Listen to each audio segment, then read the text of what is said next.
Welcome back to Web API Tutorials. I'm Venkat, and in the previous videos we were writing CRUD operations for role privileges. We have completed creation, retrieval and updation endpoints. In this video let us write deletion endpoint. Let's go to the role controller and copy the deletion endpoint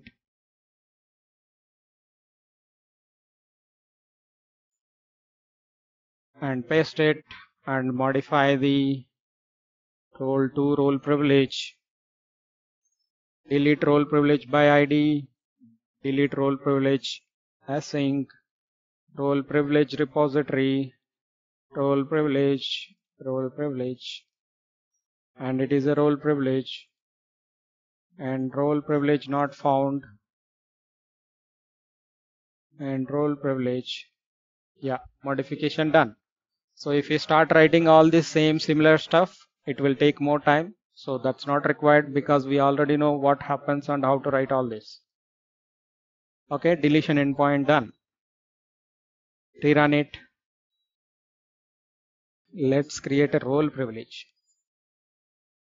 Write out role ID 1, test, and execute. There is a role privilege with ID 2 and test. Let's get all role privileges, write out, execute, and there is 1 and 2. Okay, let's try to delete the second one. And if you want to check in the DB, let me execute. There are 2 role privileges. Okay, let's go to delete endpoint, try it out, and put the ID as random sum 6, execute. So role privilege not found with ID 6 to delete. That's right. And let's put 2.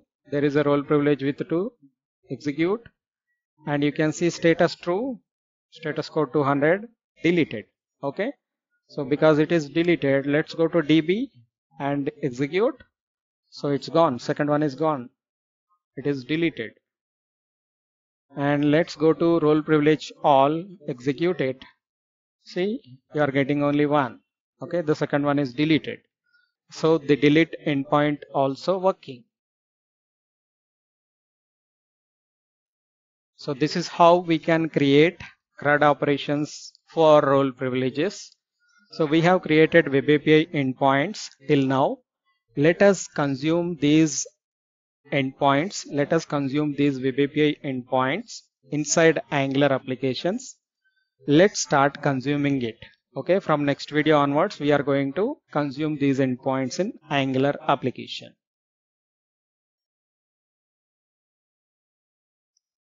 For more videos like this, please like, share, and subscribe.